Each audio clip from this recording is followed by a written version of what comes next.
The station floated between 3 stars like a quiet metal city. Human voices mixed with alien sounds in long halls made of steel and light.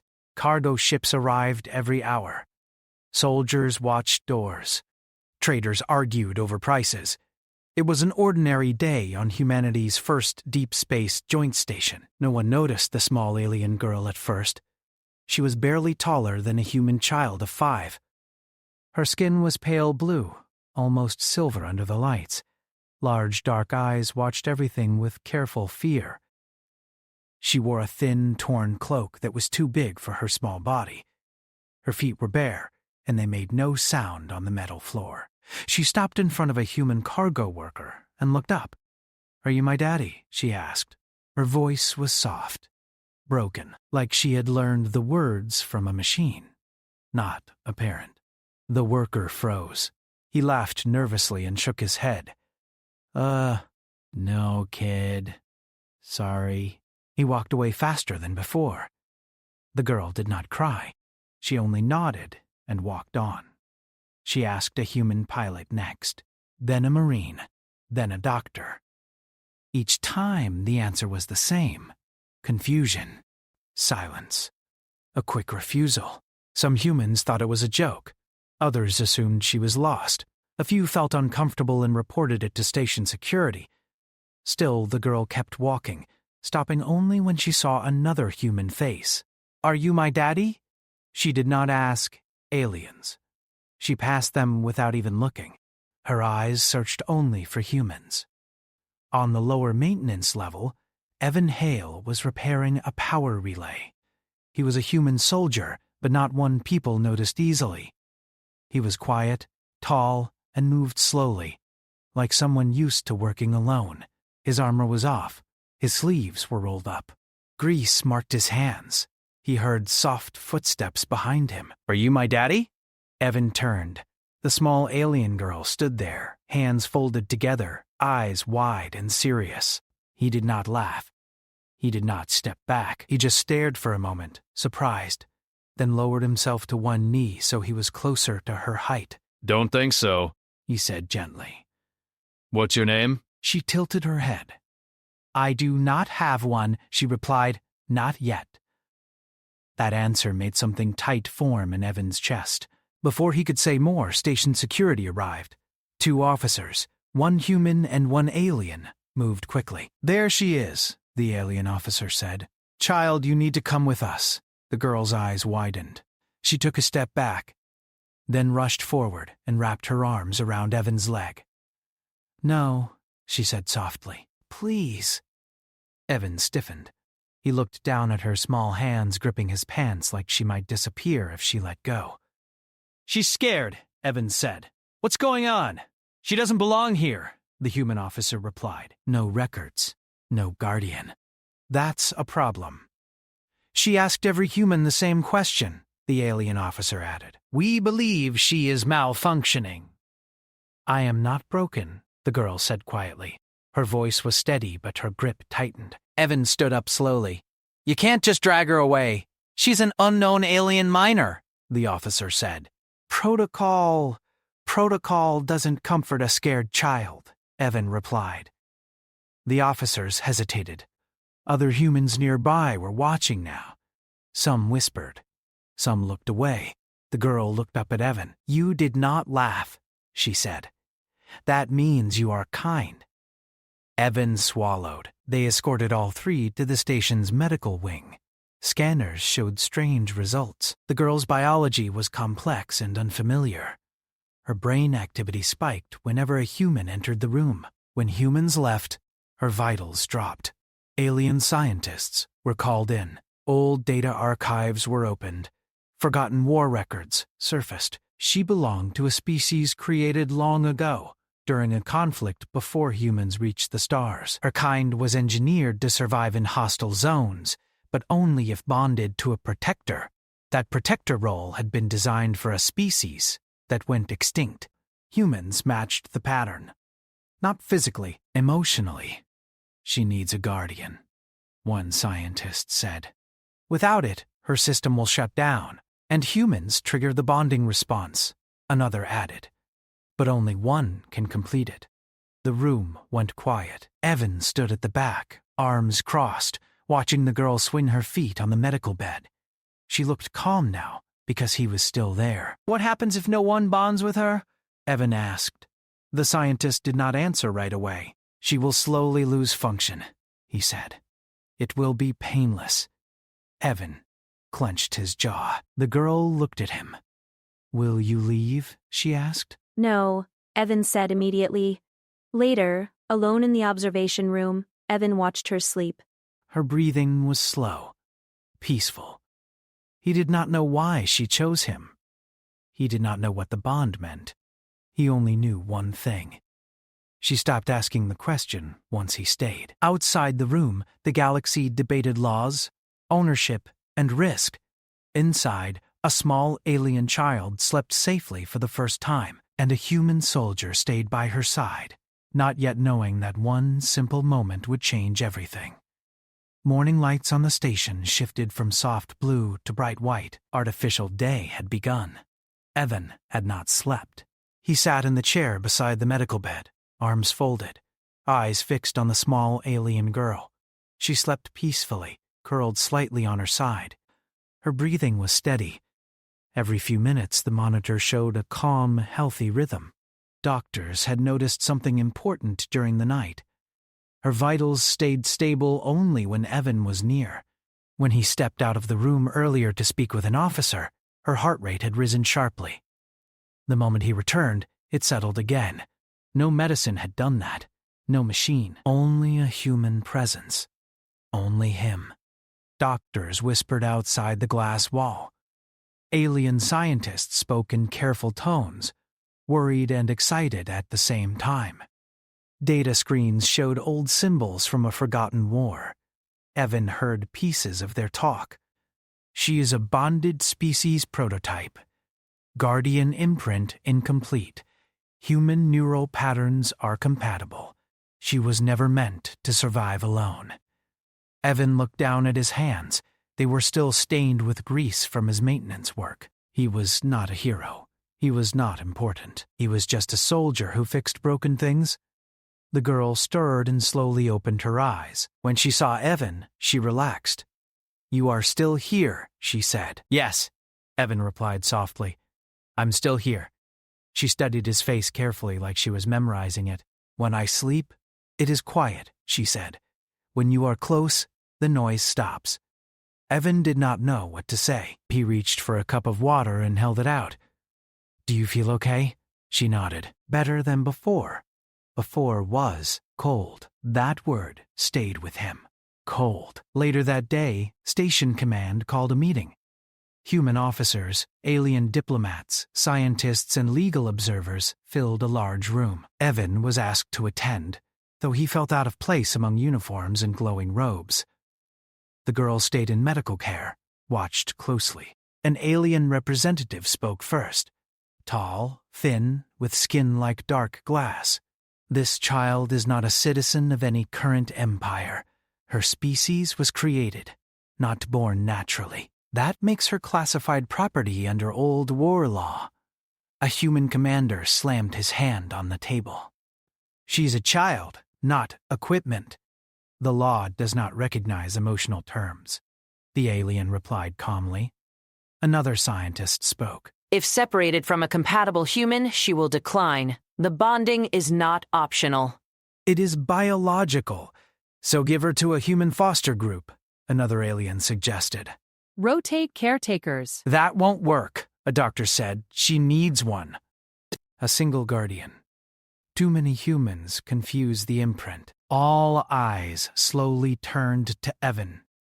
He felt the weight of the room press down on him. "I didn't ask for this," Evan said quietly, "but I won't walk away." A murmur spread through the room. "You understand the risk?" an officer asked. "We don't know what bonding means long term. I understand leaving her alone means she dies," Evan replied. "That's enough for me." The alien representative studied him. "Humans are strange," it said. "You form attachments without obligation." "That's not strange," Evan answered. "That's how we survive." The meeting ended without a final decision. The galaxy needed time. Time the girl might not have. That evening, Evan returned to the medical room. The girl sat up when she saw him. "You were gone longer today," she said. "I had to talk to some people," Evan replied. "They want to decide what to do?" "Do they want me?" she asked. He hesitated.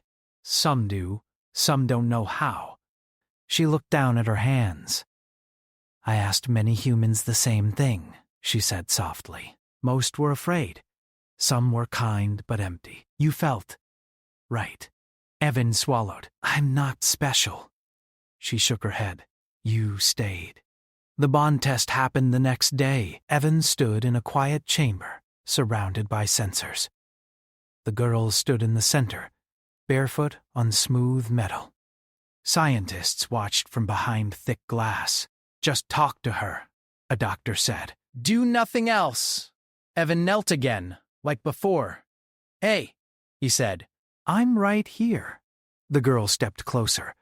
Lights on the machines flickered. Her heart rate synchronized with Evan's breathing.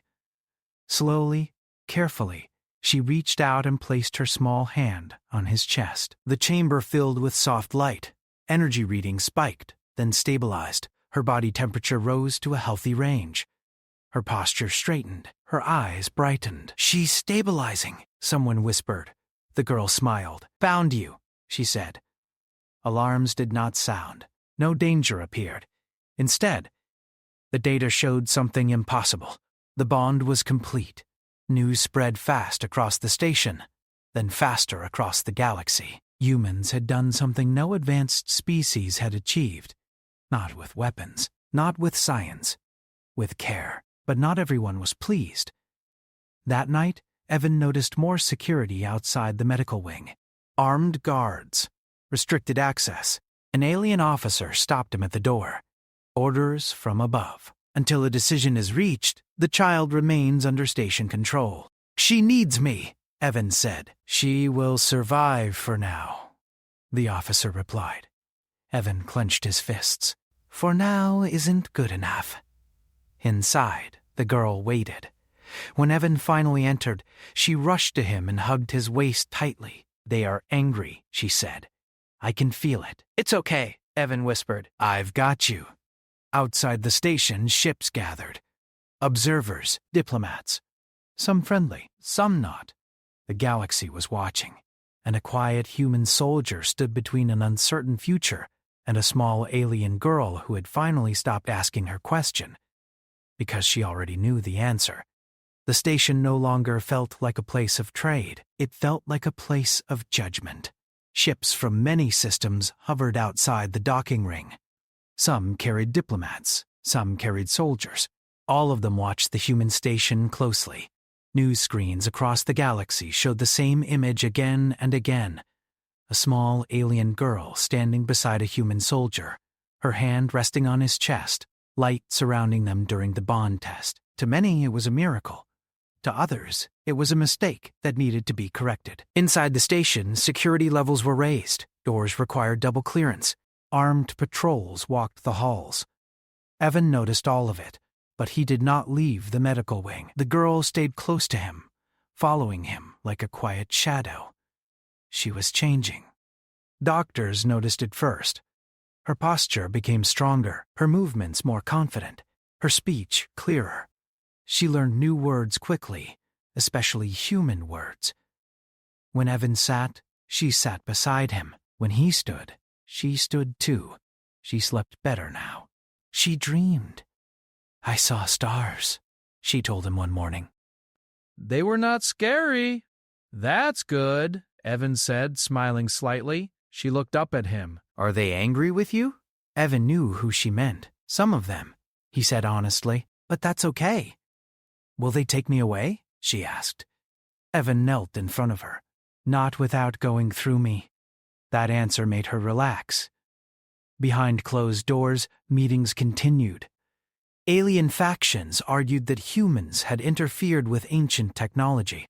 Others claimed humans were exploiting a living weapon. Some demanded the girl be handed over for proper containment. Human representatives pushed back. "She's not a weapon," a human diplomat said during one broadcast. "She's a child who survived abandonment, and she chose us." "That is emotional nonsense," an alien leader replied. "Choice does not override law." "Then maybe the law's wrong," the human answered. Evan was not part of these discussions, but he felt their effects. One evening, as he helped the girl with a simple learning tablet, alarms sounded softly through the station. Not an emergency alarm. A warning. An officer entered the medical wing with 2 guards. "Evan Hale," she said, "you are requested in command." The girl immediately moved closer to him. "You are leaving." "For a little while," Evan said. "I'll come back." She did not let go of his hand. The officer hesitated. "She can come too." The command room was full. Faces turned when Evan entered. The girl stayed beside him, her small fingers gripping his sleeve. A large screen activated, showing an alien council chamber far away. "The bond has been acknowledged," a deep voice said. "However, it is not accepted." Evan felt anger rise in his chest. He forced it down. "You are harboring classified biological property," the voice continued. "Return the child, and this matter ends peacefully." "She's not property," Evan said. "She's alive." "She was designed," the voice replied. "Designed to bond, designed to obey." The girl looked up at Evan. "Am I broken?" she asked quietly. "No," Evan said firmly. "You are not broken!" The human commander stepped forward. "If you try to take her by force, you will be resisted." The room fell silent. "You would go to war," the alien voice said slowly. "Over one child?" "Yes," the human commander replied. "We would." Across the station, humans watched the broadcast. Soldiers, engineers, medics, civilians. They heard the same question, and in quiet agreement, they gave the same answer. The council cut the transmission. That night, the station went into full defensive posture. Evan sat with the girl in a small observation room, stars glowing outside the window. He cleaned his rifle slowly, not because he expected to use it, but because it kept his hand steady. She watched him. They want to hurt you. "They might try," Evan said. "Then I will help," she said. "No, you don't have to do anything." She frowned. "I am not weak anymore." I know, Evan said gently. "But being strong doesn't mean fighting." She thought about that. Hours later, an unauthorized ship broke formation and moved toward the station. Alarms blared. Defense systems locked on. Evan stood instantly. "Stay here," he told the girl. She shook her head. "I go where you go." Before he could argue, the ship transmitted a signal. Not hostile, but urgent. A small vessel docked without permission. One alien stepped out, unarmed. It was an old scientist, his movements slow. "I helped create her," he said when brought before command. "And I helped abandon her." The girl stared at him, curious but calm. "I was wrong," the scientist continued. "We treated life like a tool. Humans did not." He bowed his head. "If you take her, you will repeat our mistake." His words spread quickly. Other alien observers began to withdraw their ships. Not all, but enough. The threat did not vanish, but it weakened. That night, Evan and the girl returned to the observation room. The station lights dimmed. "Do I have a name now?" she asked. Evan smiled softly. "Do you want one?" She nodded. "Then you can choose," he said. She thought carefully. "I choose Hope." Evan felt his throat tighten. "That's a good name." She leaned against him, watching the stars. Far away, the galaxy argued about power and control. But on one quiet station, a human and an alien child shared something stronger than fear. They shared trust, and that was something no empire could take away. The station did not sleep. Lights stayed dim but never dark. Ships still hovered outside, though fewer than before. Some had left quietly after the old scientist's word spread. Others remained, watching, waiting. Hope noticed the change first. "The air feels heavy," she said as she sat beside Evan in the small living quarters they had been given near the medical wing. Evan looked up from a datapad. "How do you mean, like before a storm?" she replied. Not loud, just Waiting. Evan believed her. Since the bond, Hope sensed things no scanner could measure. Not danger exactly, but intention, emotion, pressure. Command confirmed it hours later. An emergency meeting was called. Evan was summoned again, this time alone. He knelt in front of Hope before leaving. "Stay here," he said. "I'll come back." She touched his hand. You always do. The command room was tense. Human officers stood at stations. Tactical displays showed red markers, ships maneuvering into aggressive positions. "They're forming a blockade," a strategist said. "Not an attack yet." A threat. "They want us to hand her over without firing a shot," another officer added. Evan crossed his arms. "And if we don't, then they escalate," the commander said. "Slow pressure. Cut trade. Strain alliances." Evan was quiet for a moment. "They think we'll break." The commander met his eyes. "They don't understand humans." Outside, a formal transmission arrived. The alien council spoke again, this time with many voices. "You are isolated," they said. "You cannot protect the child forever. Release her to neutral custody. She will be preserved, studied, controlled." Evan stepped forward before anyone could stop him. "She already lived that future," he said. "She was abandoned in it." Murmurs spread across the human side. "She is stable now?" an alien voice argued. "Under our supervision, she could benefit the galaxy." "She doesn't exist to benefit anyone," Evan replied. "She exists because she's alive." The transmission ended without agreement. Back in the quarters, Hope waited. She looked up the moment Evan entered. "They did not listen," she said. "No," Evan answered honestly. "But we didn't either." She nodded slowly. "That is good." Over the next days, pressure increased. Supply ships were delayed. Communication channels were jammed.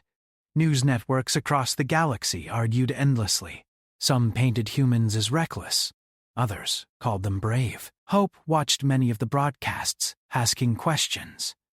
"Why do they fear me?" she asked once. "They don't fear you," Evan said. "They fear what you represent." "What do I represent?" "That sometimes kindness is stronger than control." One night, alarms sounded again, this time sharp and loud. A hostile faction had broken the blockade and launched small drones toward the station. Not weapons, surveillance units, probing defenses. Human systems responded immediately. Shields flared. Drones were disabled without destruction and pushed back. Hope stood very still, eyes unfocused.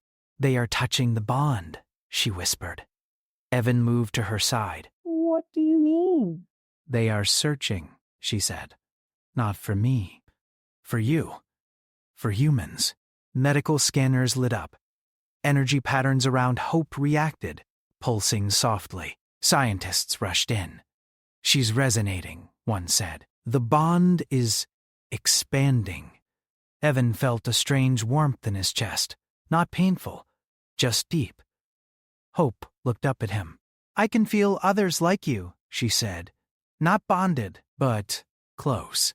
"What does that mean?" Evan asked. "It means," a scientist said slowly, "that the bond is not a weapon. It's a signal." Data flooded in from across the station. Humans near Hope showed improved focus, calmer heart rates, sharper reactions. Nothing extreme, just better. "She's amplifying human traits," another scientist whispered. "Empathy, coordination, resolve." "She's not dangerous," the commander said. "She's inspirational." The next alien transmission came quickly. angry and sharp. "You are altering your species," the council accused. "That is unacceptable." Evan stepped forward again, voice steady. "We're not altering anything. We're being ourselves." Silence followed. Then, unexpectedly, a new voice joined the channel. A different alien faction. Older, calmer. "We have reviewed the data," the voice said. "The child poses no threat. Continued aggression risks exposure of our past crimes." Other voices protested. Arguments broke out.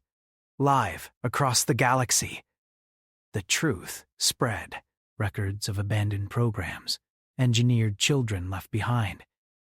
Decisions made for convenience, not life. Public opinion shifted. Ships began to leave the blockade. One by one, the alien council withdrew its claim. The child was free. The station erupted not with cheers, but with relief. People hugged quietly. Some cried. Others simply sat down, exhausted. Evan returned to the quarters slowly. Hope was waiting by the window, watching stars drift past. "They stopped pushing," she said. "Yes," Evan replied. "They did." She turned to him. "What happens now?" Evan thought for a moment. "Now you live." She smiled. A real smile, wide and bright. "Then I want to learn," she said, "and help, and stay." Evan knelt in front of her. "You don't owe anyone anything." "I know," she said. "That's why I choose it." Outside, the station returned to normal. Trade resumed. Patrols relaxed. But something had changed. Across the galaxy, a new story spread, not of war or power, but of a small alien girl who asked a simple question, and a species that answered not with fear, but with protection. And that answer echoed far beyond the stars. The station had returned to its normal rhythm, though nothing truly felt normal anymore. Trade and maintenance continued, ships docked and undocked, and the hum of life flowed through the corridors. Yet everyone on board knew something extraordinary had happened. It was not weapons or technology that had changed the course of events, but a human soldier and a small alien child. Hope sat on the observation deck, her legs dangling over the edge of the raised platform, looking at the stars outside. The glittering lights of distant worlds moved slowly past the window, but she did not blink. She had grown used to this view, yet tonight it seemed different. Evan entered quietly, holding 2 cups of synthesized tea. He handed one to her and took the other for himself. "Long day?" he asked, settling into the chair beside her. "Not long enough," Hope replied, wrapping her small hands around the cup. "The stars are moving slowly tonight."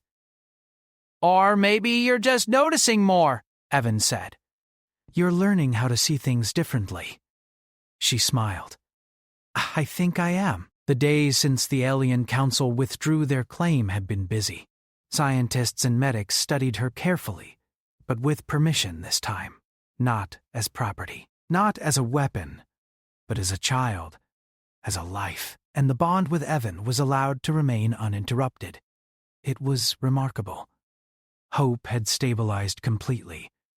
Her vitals no longer required constant human proximity to remain safe, though she still preferred it. And something extraordinary had happened along the way. Her bond had started to subtly affect others around her. Humans in her presence seemed calmer, sharper, more resilient, not artificially, not unnaturally, but just better. It was as though her innocence, her trust, and her courage created a small ripple that spread quietly, making those nearby stronger. Evan had noticed it during his own shifts. Soldiers he had trained who were impatient or anxious now moved smoothly, worked efficiently, and argued less. Engineers solved complex problems faster. The smallest kindness from the girl seemed to reinforce the best in people. It was subtle, but undeniable. "Do you know what you've done?" Evan asked her softly one evening as they walked through the station gardens, a small hydroponic area humans had built to bring life into metal halls. Hope looked up at him. I helped? You've done more than help, he said. You've changed how humans see themselves. And maybe how others see humans, too. She thought about it, her eyes wide. Because I asked one question? Yes, Evan said, smiling. That one question showed us what matters, not power, not control, but choice, care, protection. She nodded slowly. I only wanted someone to say yes, and now you've taught a galaxy, Evan said.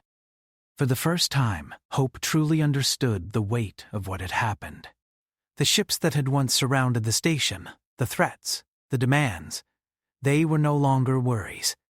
They were memories of a time when she had been small, alone, and unsure if anyone would say yes. Evan paused as they reached a small bench. He sat down and gestured for her to sit beside him. Do you know what makes humans special? She tilted her head. Because you protect each other? Yes, he said. But, more than that, humans do not always have the strongest weapons or the most advanced tech. We survive because we care.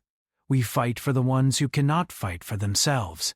And we are stubborn enough to refuse surrender when the right thing is in front of us.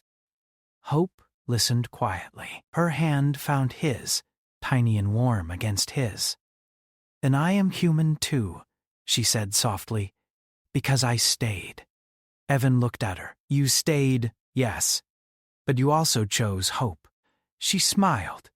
Then, will you teach me to be strong like you? I already see it, Evan replied. You don't need teaching. You just are. The days turned into weeks. Hope began exploring more of the station, walking the corridors with curiosity. She watched humans at work, mimicking their movements, asking questions, learning quickly. She had a knack for understanding things that even trained technicians struggled with. Her alien biology was still unusual, but her mind adapted swiftly, absorbing patterns and details. Evan stayed close, sometimes walking silently behind her, sometimes sitting with her during lessons, sometimes guiding her through the maintenance areas when curiosity got the better of her. She was fearless, but he knew instinctively when to hold her back. She trusted him, and he trusted her, and together they had formed a rhythm that felt unshakable. One afternoon, a broadcast arrived from an interstellar council. The message had been recorded days ago, but was now being shared publicly. A representative spoke clearly, directly, and with a tone of reluctant respect. The human species has demonstrated qualities not easily measured, the representative said.